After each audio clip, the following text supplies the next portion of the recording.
कई क्यों निकले ठाट बाट ये सखी, कई क्यों निकले ठाट बाट ये सखी, सैया बेचला मोहल्ला में चाट ये सखी, सैया बेचला मोहल्ला में चाटे सखी, क्या समाचार मोहल्ला में चाटे सखी। कई क्यों निकले ठाट बाट ये सखी, कई क्यों निकले ठाट बाट ये सखी, सैया बेचला मोहल्ला में चाट ये सखी, सैया बेचला मोहल्ला में चाटे सखी, सैया बेचला मोहल्ला में चाटे सखी। और का चोरतिया बाबा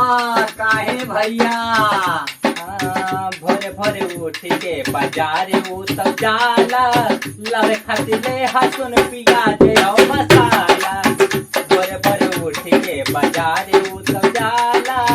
लवे खातिर ले हसुन पिया दे और मसाला, हलुअन छील देला हो, हलुअन छील देला डांट ये सखी, सैया बेचला मोहल्ला में चाट ये सखी, सैया बेचला मोहल्ला में चाटे सखी, सैया बेचला मोहल्ला में चाटे सखी, सैया बेचला मोहल्ला में चाटे सखी, सैया बेचला मोहल्ला में चाटे सखी।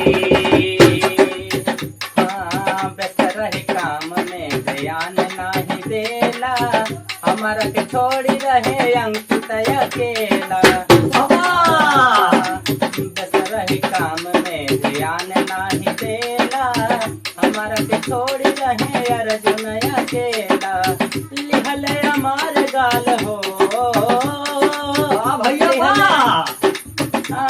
लिहल हमार गाल काट ये सखी, सैया बेचला मोहल्ला में चाट ये सखी, सैया बेचला मोहल्ला में चाटे सखी, सैया बेचला मोहल्ला में चाटे सखी, सैया बेचला मोहल्ला में चाटे सखी, सैया बेचला मोहल्ला में चाटे सखी, सैया बेचला मोहल्ला में चाटे सखी, सैया बेचला मोहल्ला में चाटे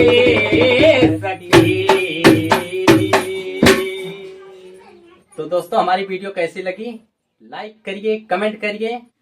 और हमारे चैनल को सब्सक्राइब जरूर करिए। धन्यवाद दोस्तों।